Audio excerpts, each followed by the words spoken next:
is Saurabh from Meerut. Speaker number 58, Saurabh from Meerut.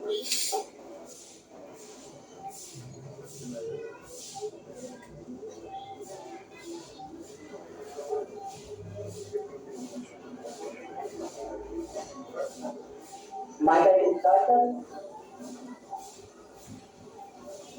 सपनों में जो देखा हमने अब से अभी तक बनाना है, नए भारत की नींव रखकर सारा जगत सजाना है। नमस्कार, आदाब, सत hello and a very good afternoon everyone. A very warm welcome to this absolutely wonderful and beautiful day that brings together so many special people like you. I am Saurabh from Gangacheda, Meerut, and thank you for giving me this opportunity to express my words on One Nation, One Election.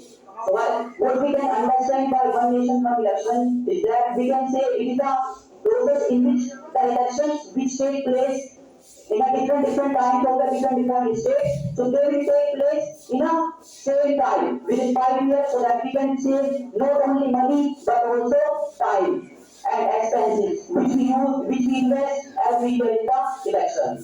So if you talk about One Nation, One Election, so there are some elections which take place during the board exams, coding exams. So because of these exams, people means students get disturbed in their study, not students also police or other government employees. So our India does not let it develop because of these elections. But if we conduct One Nation, One Election, so we can say that we can save time, not only time but also expenses or there are, if you talk about in ancient times, like in 1952, so India, after getting independence, India had one election in 1952 to 1967.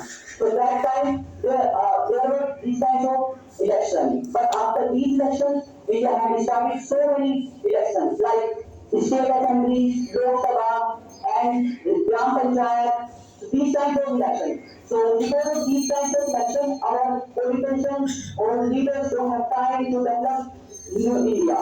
They don't have time to see the problem of people that we are facing in the early days. So, but if we conduct these kinds of elections which our government has provided or told us, so we can develop or we can also develop ourselves, not only science but also our India people. So I think that One Nation, One Election is very important nowadays, and government of India has advised that if we want to get a good developed Bharat, so guys, it is not his responsibility. It is the responsibility of all people, of all Indians who are living in India. So it is our responsibility to make a new developed India so that we can solve the problem which we are facing. And in answer, if you talk